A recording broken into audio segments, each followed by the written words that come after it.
जय महाराष्ट्राचा आज दुसरा वर्धापन दिन आहे। महाराष्ट्र दिनानिमित्त जय महाराष्ट्रतर्फे तुम्हा सगळ्यांना महाराष्ट्र दिनाच्या खूप खूप शुभेच्छा। आणि जय महाराष्ट्राचा हा जो दुसरा वर्धापन दिन आहे तो आम्ही साजरा करत आहोत ते म्हणजे महाराष्ट्र राज्याचे मुख्यमंत्री देवेंद्र फडणवीस यांच्या समवेत त्यांच्या उपस्थितीमध्ये आपण हा वर्धापन दिन साजरा करतोय। खरं तर जय महाराष्ट्र न्यूज चॅनलचं यश जे आहे ते तुम्हा सगळ्या प्रेक्षकांमुळेच यश आहे, कारण प्रत्येक बातमी आम्ही तुमच्यापर्यंत पोहोचवली।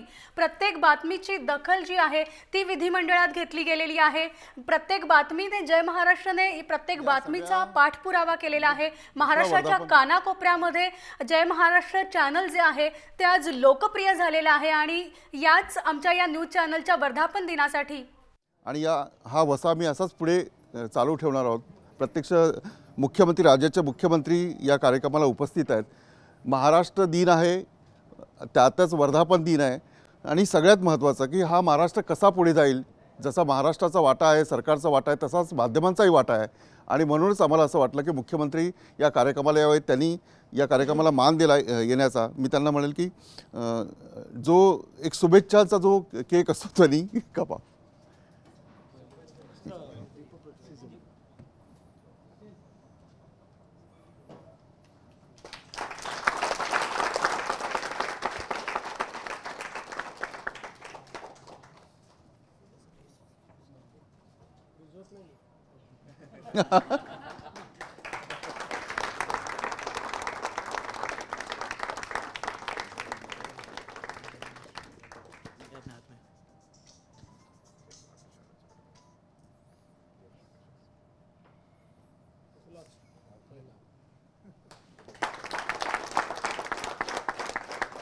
आणि हा खरंच माध्यमांसाठी आनंदाचा क्षण आहे।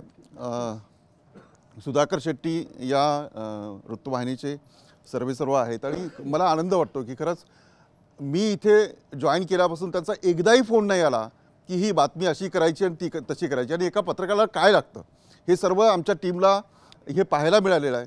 मला कुणाची तारीफ करण्याची सवय नाही आहे, पण पत्रकारिता करता करता सामाजिक जे भान आहे ते मालकाला जर असेल तर पत्रकार हा त्याचं काम हे अत्यंत उंचवतं। मी मुख्यमंत्र्यांनी सांगितलं की मी जेव्हा इथे जॉईन केलं ते एक फोन असा नाही की ही बातमी अशी करा तशी करा। याचा अर्थ असा आहे की हे चॅनल लोकांसाठी, समाजाच्या हितासाठी, महाराष्ट्राच्या हितासाठी आहे। सुधाकर शेट्टी, या निमित्ताने तुम्ही थोडंसं बोलावं असं वाटतं। आपल्या शुभेच्छा महाराष्ट्राला, या चॅनलला, आमच्या टीमला तुमच्या शुभेच्छा खूप महत्त्वाच्या आहेत। जय महाराष्ट्राला मी या वर्धापन दिनाच्या निमित्ताने खूप खूप शुभेच्छा देतो। पत्रकारितेचं महत्त्व लोकशाहीमध्ये अनन्यसाधारण आहे।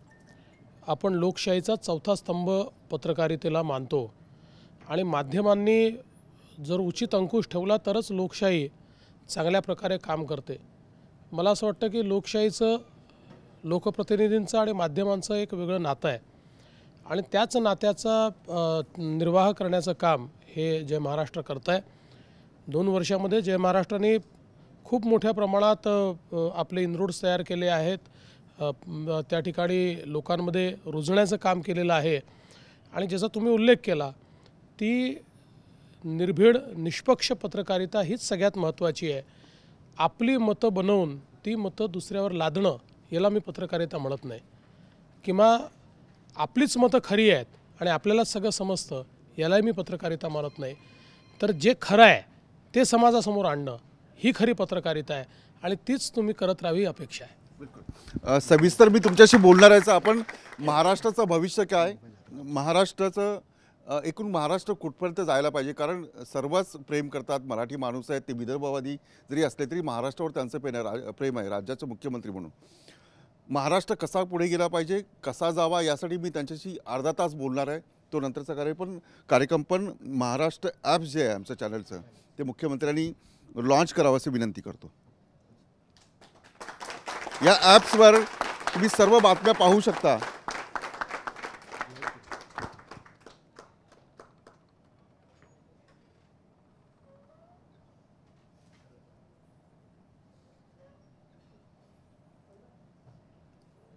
या ॲप्सवर जय महाराष्ट्र चॅनल लाईव्ह आपण पाहू शकतो। प्रेक्षकांसाठी कुठेही म्हणजे घरीच असण्याची गरज नाही। मी मुख्यमंत्र्यांना विनंती करेल की जो आपला नियोजित कार्यक्रम आहे त्या मुलाखतीसाठी स्टुडिओमध्ये यावं.